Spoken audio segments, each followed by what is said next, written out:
এখন ঘড়ির কাঁটা বাজে 1টা, দুপুর 1টা। সবাই ব্যস্ত আছে, গুছাচ্ছে সবাই মিলে।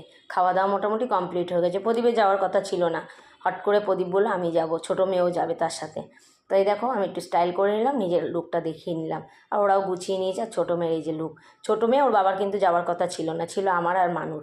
তো যাচ্ছি কোথায় এবার তোমাদের বলি। যাচ্ছি হচ্ছে মেয়ের হুগলি ঘাটে একটা প্রোগ্রাম আছে ডান্সের। মেয়ে ডান্স শেখে, তোমরা ভালো করেই জানো। বেরিয়ে দেখা হয়ে গেল আমার এক মানে বোনের বর আর তার মেয়ের সাথে। তার মেয়ের কাছ থেকে আইসক্রিমটা আমি নিয়ে নিলাম, নিয়ে কিন্তু একটু চেটে নিয়েছি। তোমরা খারাপ ভেবো না, আমি একটু মজা করলাম। আমার ছোটো থেকে একটু বাচ্চাদের খাবার কেড়ে খাওয়া একটু অভ্যাস, খচাতে ভালো লাগে এই আর কি। তারপর সব চলে আসলাম, যেহেতু ডান্স গ্রুপ যাচ্ছে। ওই যে ওই অরেঞ্জ কালারের জামা পরে ওটা কিন্তু ওর আন্টি, আর সামনে যেটা পটপট করছিল ওটা হচ্ছে খুব বকবগানি মাসি, খুব ভালো মেয়েটা, জলি। তারপরে বেরিয়ে পড়লাম আমরা, বেরিয়ে হচ্ছে ম্যাজিক গাড়িগুলো ধরে নিলাম, পিছনে ওরা আছে, আমরা আছি আগেরটায়। এসে গেলাম বেলঘড়িয়া স্টেশন।